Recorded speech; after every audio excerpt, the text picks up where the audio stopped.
aujourd'hui, nous allons voir le tirage du mois de mars. Et pour ce faire, nous allons utiliser le portail des 12 d'Aliasquet pour les cartes signes, comme d'habitude, les arcanes majeures du tarot de Marseille, ainsi que le tarot onirique et le Mermaid Tarot pour la lecture des 2 lignes de tarot.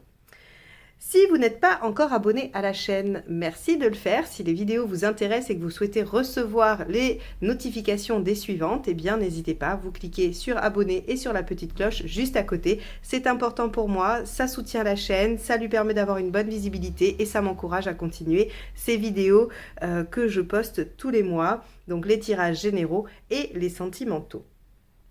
Il me reste 2 places pour la formation des arcades majeures inversées des 12 et 13 mars. Donc si vous êtes intéressé, envoyez-moi un mail à l'adresse lesguidancesdelio@gmail.com que je mettrai dans la barre d'informations juste en dessous pour obtenir les informations ou pour vous inscrire directement.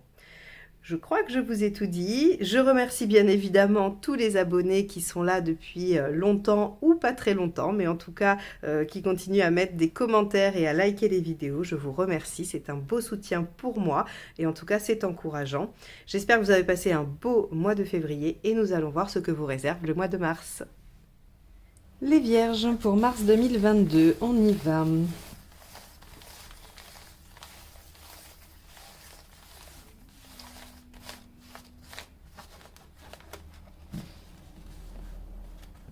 Alors, quelle est la carte qui va nous donner la tonalité du mois? L'ermite inversé, très belle carte, en tout cas que moi j'aime beaucoup, parce qu'elle nous parle de quelqu'un qui va solliciter, être sollicité, aller confronter ses réflexions, sa méditation, le fruit de son expérience à l'extérieur. Il va vraiment être dans la mise en action et c'est une période normalement où vous êtes beaucoup en contact avec les autres. Alors, pareil, si c'est une question relationnelle, hein, que ce soit familiale, amicale ou amoureux, avec l'ermite inversé, on est pas mal sollicité. Donc on peut être dans la communication, les échanges, le fait de discuter, de parler de soi, parce qu'avec l'ermite, la discussion, elle tourne quand même sur ce qu'on est soi-même, les expériences qu'on a faites. Donc voilà, on n'est pas sur de la conversation de comptoir ou de la pluie et du beau temps, on est quand même sur des échanges un peu profonds qui viennent vraiment de soi. Bon, on va aller voir du coup comment ça se décline dans le tirage. Allez, votre état d'esprit, les Vierges, pour ce mois de mars.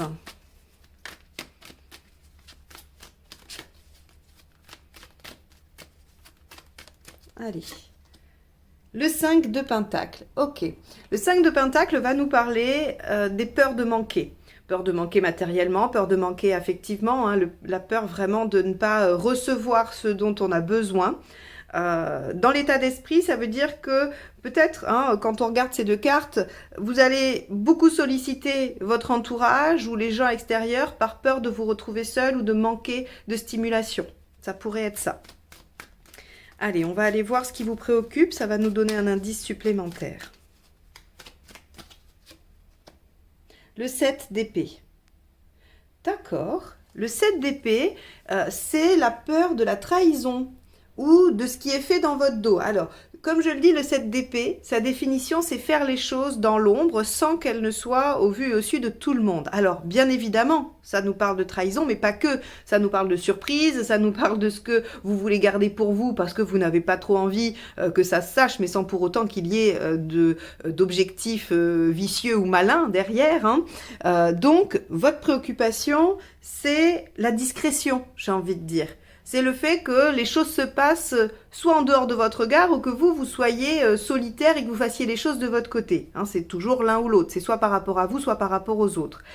Alors avec l'ermite inversé et ce 5 de Pentacle, c'est tout à fait cohérent. On pourrait se dire que vous avez envie de vous retourner vers les gens, vers l'extérieur, d'être dans l'échange parce que vous avez peur que les choses se passent sans vous. Que les choses, oui, se déroulent sans que vous ne puissiez en prendre part. Ok, bon, on va progresser. Quel est l'événement?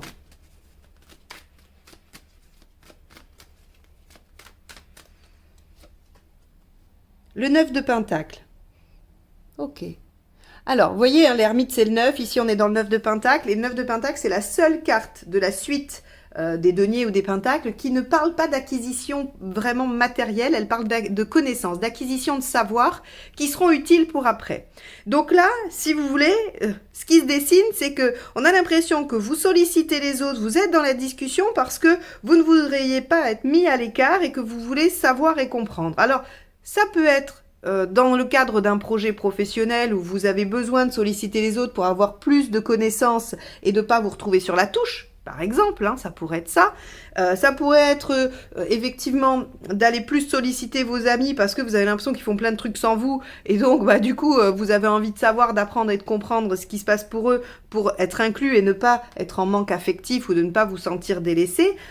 Et c'est aussi un peu la même chose si c'est dans une relation amoureuse par exemple. Hein. Donc on a cette envie de sortir de votre coquille. Alors est-ce que vous étiez le mois précédent ou les mois précédents dans quelque chose de plus... oui, de plus isolé, de plus solitaire, et que là, bah, vous vous dites non, mais si je reste comme ça, je vais plus être comptée dans les cercles, je vais plus être, voilà, être au goût du jour avec mes amis, quoi, ou avec le partenaire, bien évidemment, ou les collègues. Allez, qu'est-ce qui vous aide?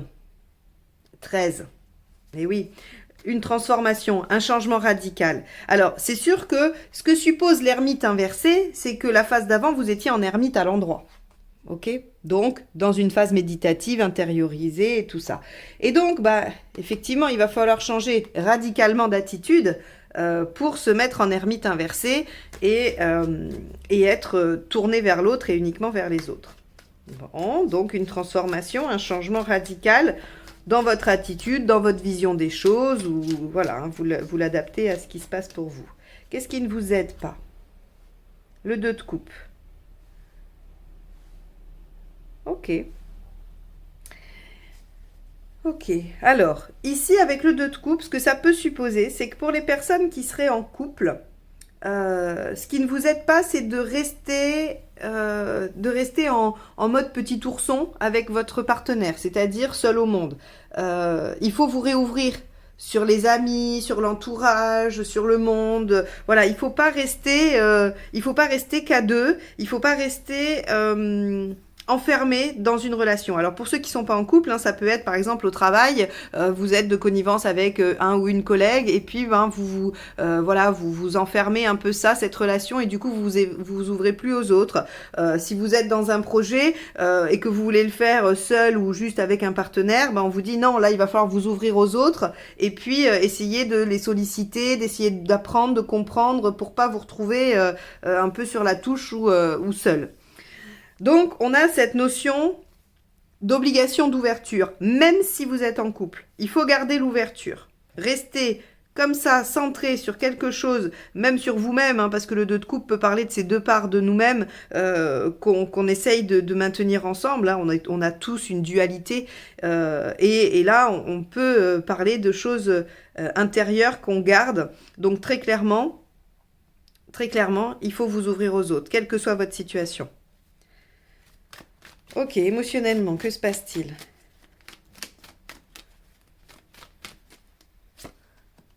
Le 5 de coupe. Il y a des choses à lâcher. Regardez, ce qui vous aide, une transformation radicale, un changement radical, peut-être une fin radicale pour vous réouvrir. Alors, on peut imaginer plein de choses. Encore une fois, je vous donne des exemples juste pour vous illustrer les cartes. Après, vous l'associez à votre situation. Hein. C'est vraiment que des illustrations que je vous donne. Je n'enferme pas le tirage dans une situation. Mais par exemple, on pourrait dire qu'il y a une relation ici qui est assez enfermante et qui vous empêche d'être ouvert sur les autres et qui vous met un peu sur la touche, par exemple. On pourrait dire ça. Et donc, le 5 de coupe vous dit qu'émotionnellement, vous sentez bien qu'il y a quelque chose à lâcher, à laisser derrière, mais que c'est compliqué pour vous parce que vous y tenez quand même dans une certaine mesure. Hein. Donc, émotionnellement, il y a des choses à lâcher. Ça peut être des comportements, ça peut être des personnes, ça peut être des situations. Hein. On est sur un tirage général. Allez, matériellement, il se passe quoi? 9 de bâton. Ok, ça vous demande un effort matériel. C'est-à-dire que on peut imaginer, hein, là encore un exemple, si vous êtes en couple et que vous devez lâcher cette relation, bah, ça peut engendrer un déménagement. Et donc forcément, bah, le 9 de bâton, c'est voilà, il faut sortir de sa zone de confort. On avait ce qu'il faut, un environnement, et là, ça va demander des recherches, un déménagement. Donc c'est des efforts, c'est des choses qui matériellement, vraiment au niveau pratique, hein, vous demandent de faire, d'être en action. Donc effectivement, on peut comprendre que ce soit un peu compliqué. Mais ça nécessite de toute façon un changement assez important. Hein. Allez, là où vous en êtes, bah oui, là où vous en êtes globalement dans votre chemin de vie. 7, le chariot. Vous êtes en train d'avancer, vous êtes en train d'aller vers votre réussite, vous êtes en train de progresser, d'évoluer. Il y a toujours une notion d'élévation, de progression, d'ambition avec le chariot. Donc si vous voulez, au niveau de votre chemin de vie, vous êtes dans la bonne direction. Il y a la possibilité là d'avancer, donc il y a un événement, je ne sais pas, il a dû probablement se passer en février pour qu'il enclenche ça tout de suite sur Mars. Il y a un événement qui vous pousse à vous réouvrir, à lâcher peut-être des peurs de manquer ou de ne pas avoir, et aussi le fait de vous sentir mise à l'écart. On a vraiment, pour moi le 7 d'épée ici, c'est la mise à l'écart. Je ne sais pas ce qui se passe, où les gens ne savent pas ce qui se passe pour moi parce que je ne me suis pas ouvert ou ouverte. Donc, ici, vraiment, on vous dit, il y a un changement à faire, des choses à comprendre, à apprendre. Ne restez pas enfermés, soit sur vous-même, soit avec juste une personne. Ouvrez-vous davantage, il y a des choses à lâcher. Effectivement, sur un plan très concret, ça va demander des efforts, mais vous êtes en train d'avancer, vous êtes en train de progresser dans votre vie, dans votre destin, si on peut dire ça comme ça. Allez, la carte qui va nous dire où vous en êtes à la fin du mois.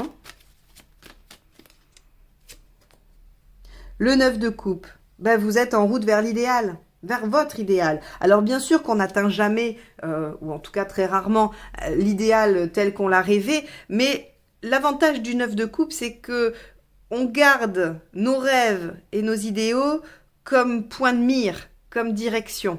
Et donc, vous vous en rapprochez. Le 9 de coupe nous dit que vous êtes en train de vous rapprocher de l'idéal. Et c'est pas du tout étonnant, puisque regardez, sur le point de vue de votre chemin de vie, vous êtes dans la bonne direction pour vous réaliser, pour évoluer favorablement, selon vos propres critères, bien évidemment.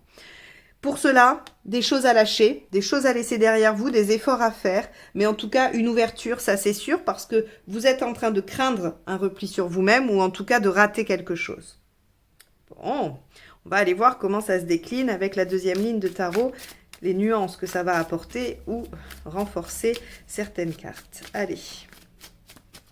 Avec le 5 de Pentacle, donc cet état d'esprit où on se sent un peu dans la peur. Hein. Alors, le 5 de Pentacle, il faut savoir que ce qu'il nous donne comme indice, c'est que les peurs ne sont pas fondées. Parfois, les peurs sont réelles et effectivement, on peut se retrouver dans une situation où nos peurs se manifestent. Là, le 5 de Pentacle, ce qui donne comme indication, c'est qu'en fait, on pense qu'on est dans une situation, mais il n'en est rien. Donc, ce sont vraiment que des peurs, que des angoisses, que des croyances. Il n'y a pas de réalité avec le 5 de Pentacle. Page d'épée. Ouais, il y a vraiment cette question de savoir. Le page d'épée, c'est celui qui veut savoir, qui veut comprendre, qui cherche à apprendre, à avoir des informations. Ok, je crois que vous avez peur d'avoir été trahi, vous avez peur d'avoir raté quelque chose. Je ne sais pas ce qui s'est passé. Je pense que vous avez dû passer un moment un peu la tête dans le guidon au travail ou dans une relation qui vous a coupé un peu du reste. Enfin, on est vraiment dans ce type de situation-là, je pense. Hein. Allez, on va regarder avec le 7 d'épée. Le 10 de coupe. Et oui, ce qui vous préoccupe, c'est votre épanouissement. Mais c'est pas étonnant, vous êtes en 9 de coupe à la fin. Donc, le 10 de coupe, dans ce qui me préoccupe, c'est je veux m'épanouir, je veux me sentir bien, je veux être serein ou sereine, je veux vraiment atteindre cette béatitude. Alors, bien sûr que on imagine qu'il y a toujours des grains de sable dans les rouages, la vie n'est pas un long fleuve tranquille, où une fois qu'on a atteint un état, on n'en est pas complètement satisfait. Les philosophes traitent de ça depuis des lustres. Donc, évidemment, le 10 de coupe dans vos préoccupations, toujours, c'est un objectif, un point de mire, une finalité vers laquelle vous allez tendre. Donc, pour moi, j'ai envie de vous dire, vous êtes en bonne voie. Hein, vous êtes en bonne voie puisqu'à la fin du mois, vous êtes en 9 de coupe. Donc, vous tendez vers ça. Et qu'on voit que vous êtes en chariot dans votre chemin de vie. Allez, avec le 9 de pentacle, qu'avons-nous? La reine de bâton. Ouais, il faut vous affirmer. Vous allez apprendre à vous affirmer, ou ce que vous allez apprendre va vous permettre de vous affirmer. On est dans cette configuration-là. La reine de bâton, elle exige ce dont elle a besoin fondamentalement, profondément. C'est pas du caprice. Avec la reine de bâton, elle a réussi à faire le tri dans son émotionnel entre ce qui était superflu, ce qui était des craintes, des peurs, et en fait, elle est vraiment dans le besoin authentique. Donc, elle exprime ce dont elle a besoin, avec assertivité, empathie et bienveillance. Elle n'est pas du tout dans l'autoritarisme, hein, ça c'est quand elle est mal aspectée. Et en général, ces demandes sont acceptées puisqu'elles sont vraies. Donc, on a ici une sortie hein, de quelque chose, soit d'une période méditative, d'une période de réflexion, que sais-je, qui vous permet de changer des choses radicalement, d'en lâcher certaines et de vous affirmer par rapport à ce dont vous avez besoin. Et on voit ici que ce dont vous avez besoin, c'est d'aller vers un épanouissement, mais affectif. Même si on est dans le travail, hein, c'est pas du tout incompatible. Le 10 de coupe nous parle juste de ce sentiment de bien-être qu'on a, qui nous habite. Donc vous avez envie d'être dans un bon environnement, vous avez envie, comme tout le monde j'imagine d'ailleurs, hein, voilà, vous avez envie de tendre vers quelque chose qui vous permet de vous dire bah, je suis bien, je suis heureux ou je suis heureuse. Ça va, même s'il y a toujours des petites choses, globalement je suis dans un état qui me convient. C'est vers ça que vous voulez tendre. Et cette reine de bâton, elle vous aide à faire les demandes dans ce sens-là. Allez, avec le 13, qu'avons-nous dans ce qui vous aide? Le 13, la même. Incroyable. Alors ça, vous voyez, hein, 78 cartes par jeu. Il y a quoi? Il y a, allez, 2, 4, 6, 8, 10, 12, 14. Enfin bon, bref, il y a une vingtaine de cartes au final sur le jeu. Et je sors 2 fois la 13. Non mais, bon. Donc là, si vous n'avez pas compris que ce qui allait vous aider, c'est de changer quelque chose radicalement, donc soit de clôturer une situation, soit de changer en vous hein, quelque chose, c'est-à-dire de changer un comportement, de terminer avec une façon de voir les choses. Quoi qu'il en soit, ici, il y a quelque chose qui s'arrête, qui se termine, que vous lâchez pour aller vers autre chose, pour une nouvelle façon de faire, une nouvelle façon d'être ou une renaissance quelconque. Le 5 de coupe émotionnellement vous dit hein, qu'il y a quelque chose à lâcher. Donc ici, je pense qu'il y a quelque chose à terminer. Bon, bah ce 13, il est très clair hein, en tout cas. Hein. Incroyable. Allez, avec le 2 de coupe, qu'est-ce qui ne vous aide pas? Donc on a dit de rester hein, sur vous-même ou dans une relation. Ok, ce qui ne vous aide pas... c'est, alors, l'aspect négatif de la tour, c'est de ne pas prendre de risques, de rester dans une situation confortable, hein, puisque la tour, on sait que c'est aller tout balancer, aller tout modifier. Quand on la lit en négatif, ce qui est son cas ici, c'est le fait vraiment de rester dans une situation, même si elle ne vous convient pas, juste pour pas faire de vagues. Donc là, clairement, je crois que le message est limpide. Il y a quelque chose à changer, il y a quelque chose à modifier. Alors, attention, juste, je fais une parenthèse. Si vous êtes en relation, ne pensez pas que ces 2 cartes-là vous donnent l'ordre de clôturer la relation. Ça peut être une transformation de la relation. Et d'autant plus qu'ici, on a une reine de bâton. Il se peut que cette relation, elle ne vous convienne pas telle qu'elle est aujourd'hui, mais que vous n'ayez pas forcément envie d'en terminer avec cette relation. Vous pouvez changer des choses de la relation. Cet arcane 13 ne parle pas forcément de rupture définitive. Elle dit que quelque chose s'arrête définitivement, quelque chose est transformé définitivement, mais c'est pas forcément la fin de la relation. Hein. Donc je voulais juste faire cette petite parenthèse parce que je voudrais pas que ce soit mal interprété et que ça vous induise en erreur dans vos choix. Il y a juste quelque chose vraiment à changer profondément et radicalement. Et évidemment, ça vous demande de prendre des risques, hein, parce que voilà, si on change rien, c'est sûr que on ne prend aucun risque, mais ça ne vous convient pas. Allez, avec le 5 de coupe, on a quoi? On a l'empereur. Ok. Donc, on vous dit qu'il y a quand même de la stabilité émotionnelle, il y a quand même quelque chose de chez vous qui est assez ancré pour vous permettre de lâcher et de faire ces changements. Là encore, ça peut être le 5 de coupe. Est-ce que je vais avoir le courage de quitter ce qui ne me convient plus pour aller vers ce qui me convient? On est peut-être sur du comportement, sur une partie de quelque chose. On n'est pas, il faut pas tout jeter. Il faut pas jeter le bébé avec l'eau du bain, hein, pas toujours. Voilà. Donc je nuance encore. On a des choses à lâcher. Il y a des choses à laisser derrière soi. Et on nous dit qu'avec l'empereur, on est suffisamment stable émotionnellement pour le faire. Avec le 9 de bâton, dans le point de vue vraiment pratique, on a toujours ce 9 de coupe. Hein. Donc on vous dit qu'effectivement, le 9 de bâton vous encourage à aller de l'avant, à sortir un peu de votre précaré ou de ce dont vous avez l'habitude pour aller vers quoi? Vers un idéal, un rêve un peu plus grand.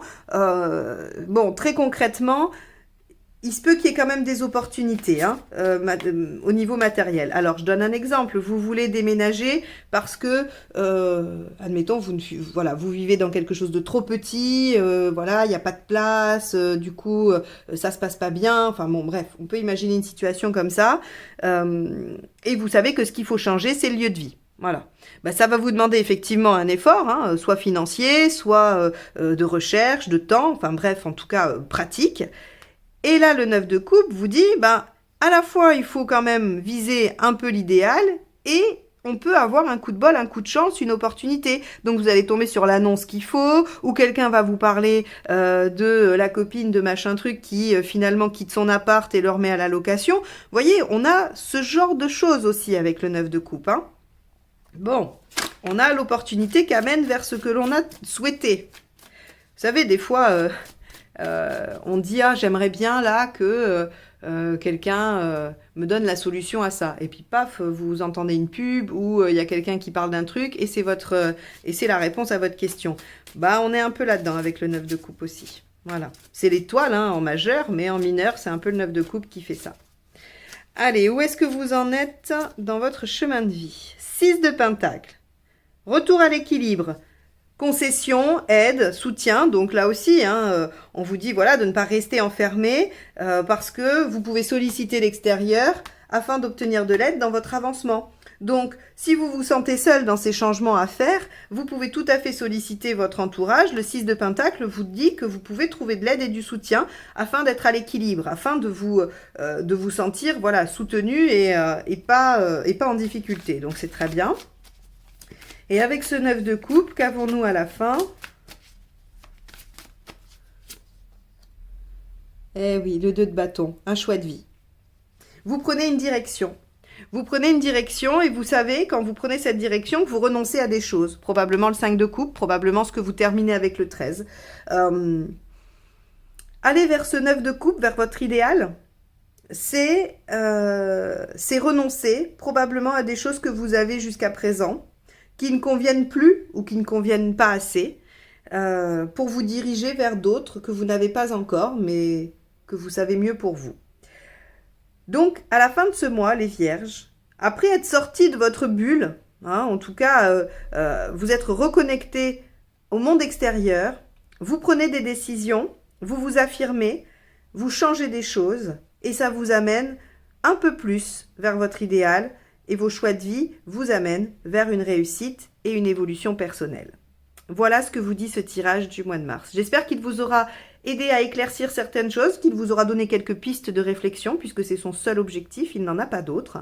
En tout cas, moi je vous remercie de m'avoir écouté jusque-là, et je vous dis à très bientôt pour de nouvelles guidances. Bye bye.